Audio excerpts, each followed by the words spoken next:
నెల రోజుల నుండి నాకు రాత్రి నిద్ర పట్టట్లేదు.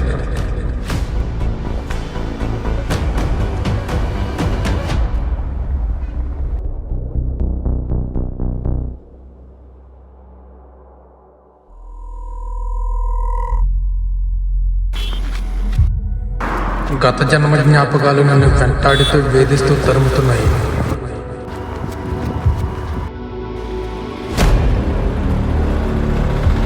నాలో ఉన్న ధైర్యాన్ని చీకటనే భయం కమ్మేస్తుంది.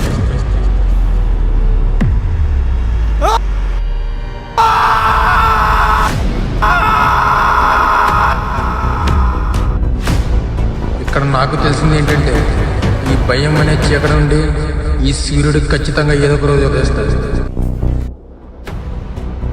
ఆ ఉదయించే సూర్యుడే ఏకలవ్యుడు.